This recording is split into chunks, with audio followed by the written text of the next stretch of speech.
Friends, Munmun কিচেনে তোমাদের সবাইকে স্বাগত। দেখো আজকে আমি নিয়ে এসেছি তোমাদের কাছে বাটার চিকেন রেসিপি।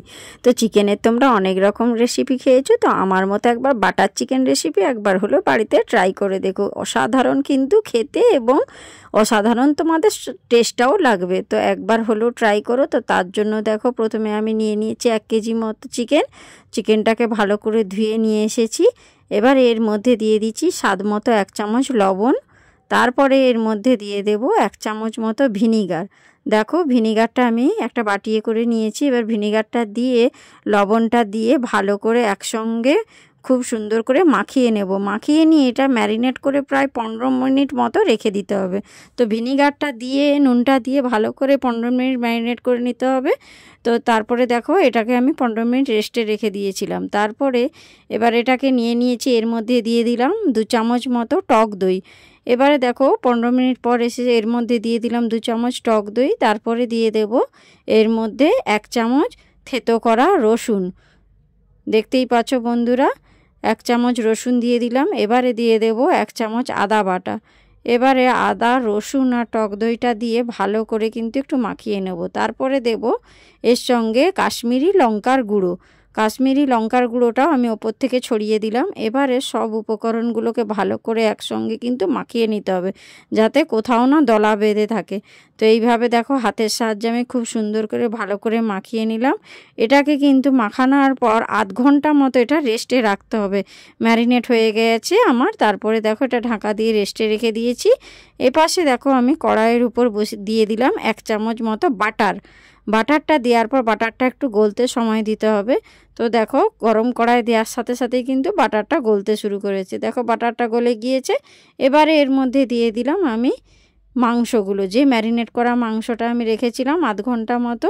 তো আধ ঘন্টা আমার হয়ে গিয়েছে। এবারে ওই বাটারের মধ্যে মাংসটাকে ভালো করে একটু ভেজে নিতে হবে। দেখবে ভাজতে ভাজতে অনেকটা পর দেখবে এর মধ্যে থেকে অনেকটা জল বেরিয়ে যাবে। তো দেখো চিকেনটাকে এইভাবে কষিয়ে নিচ্ছি।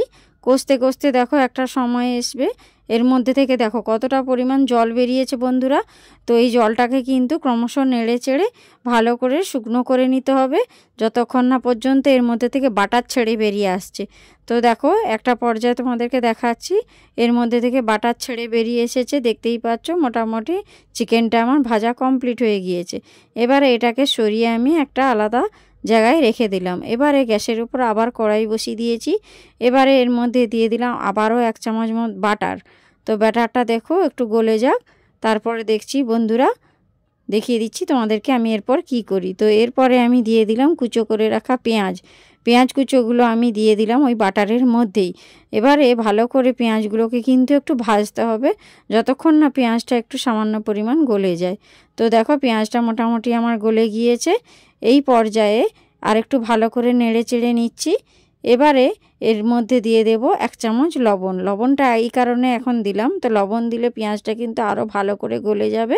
তো তার জন্য দেখো লবণটা দেওয়ার পর একটু নাড়ি চাড়িয়ে নিলাম। এবারে দিয়ে দেব 1 চামচ রসুন বাটাটা দিয়েও কিন্তু ভালো করে নাড়িয়ে কষে নিতে হবে, কারণ রসুনের একটা কাঁচা গন্ধ থাকে। তো দেখো বন্ধুরা, পেঁয়াজ আর রসুনটা আমার মোটামুটি ভাজা হয়ে গিয়েছে। এবারে দিয়ে দিলাম 1 চামচ আদা বাটা। তো আদা বাটা দিয়েও কিন্তু আরেকবার ভালো করে কষিয়ে নিতে হবে, যাতে আদার কাঁচা গন্ধটাও না থাকে, নাহলে মশলার মধ্যে একটা কাঁচা গন্ধ ছাড়বে।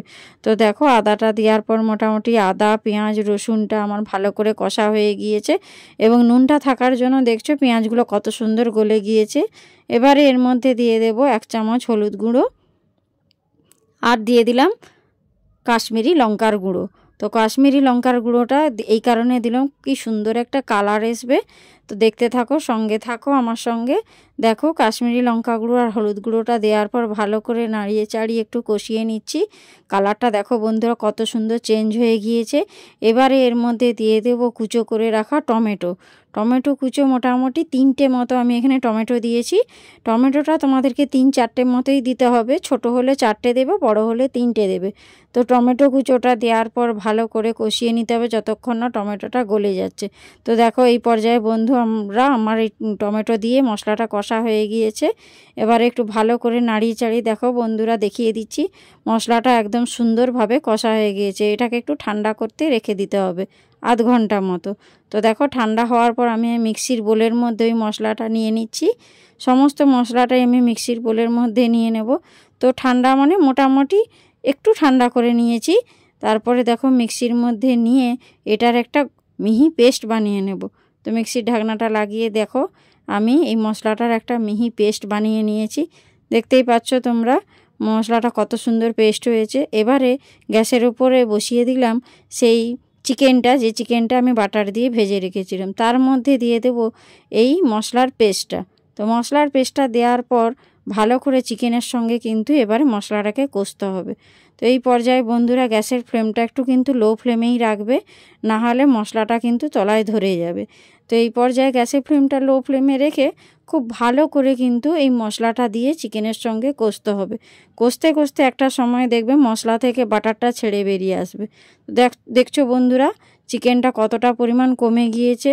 মশলার সঙ্গে অনবরত এইভাবে কষতে থাকতে হবে যাতে তলায় না ধরে যায়, লক্ষ্য রাখতে হবে। এবারে আমি এর মধ্যে একটু ঢাকনা দিয়ে রেখে দেব। ঢাকনা দিয়ে মিনিট 10 মতো আমি এটা রেখে দিয়েছিলাম। এবারে দেখো ঢাকনাটা খোলার পর তোমাদের দেখিয়ে দিচ্ছি যে পরিমাণ জলটা ছিল সেই জলটাও কমে গিয়েছে।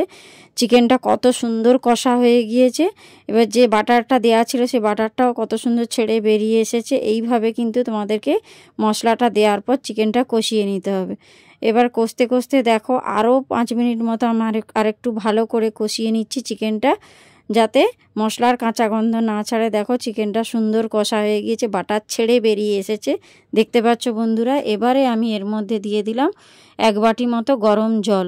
যে গরম জলটা আমি আগে থেকেই করে রেখেছিলাম সেই গরম জলটা এর মধ্যে দিয়ে 2-3 মিনিট মতো আমি একটু মশলাটা দিয়ে ফুটিয়ে নেব। এই সময় কিন্তু লো ফ্লেমে রেখেই কিন্তু মশলাটা মানে চিকেনটা একটু ভালো করে ফুটিয়ে নিতে হবে। তো দেখো এবারে কিন্তু আমার বাটার চিকেনটা একদম রেডি। কত সুন্দর দেখতে হয়েছে, দেখো কালারটাও কত সুন্দর হয়েছে। এবারে এর মধ্যে দিয়ে দেব 2টো ছোটো এলাচ। আর এটা দেখছো বন্ধুরা, এটা হচ্ছে কাসুরি মেথি। কাসুরি মেথিটা দিলে কিন্তু বাটার চিকেনের স্বাদটা কিন্তু একেবারে বদলে যায়। তো কাসুরি মেথিটা কিন্তু অবশ্যই দিতে হবে। এই মেথিটাকে আমি ওপর থেকে দেখো হাতের সাহায্যে ছড়িয়ে দিচ্ছি। এবারে ছড়ানোর পর এটাকে আমি একটা পাত্রে দেখো সার্ভ করে দিচ্ছি। দেখো বন্ধুরা কালারটা কত সুন্দর হয়েছে, দেখতেও তেমনি সুন্দর, কিন্তু খেতেও কিন্তু খুবই সুন্দর হয়েছে। একবার হলেও এই বাটার চিকেনটা তোমরা বাড়িতে ট্রাই করো। এবারে দেখতে পাচ্ছ বন্ধুরা, এবারে এর মধ্যে দিয়ে দেব ক্রিম, যে ক্রিমটা রিয়েল ক্রিম বলা হয়। এই রিয়েল ক্রিমটা বাটার চিকেনে কিন্তু অবশ্যই দিতে হবে। এটা না দিলে কিন্তু বাটার চিকেন একদম হবে না। তো রিয়েল ক্রিম আমার কাছে ছিল না, তার জন্য আমি দুধের সর দিয়ে ক্রিম বানিয়েছি। তো রিয়েল ক্রিম যার কাছে থাকবে না বাড়িতে, তো সে দুধের সর দিয়েও কিন্তু এটা দিতে পারো। তো আজকের মতো টাটা, বাই বাই।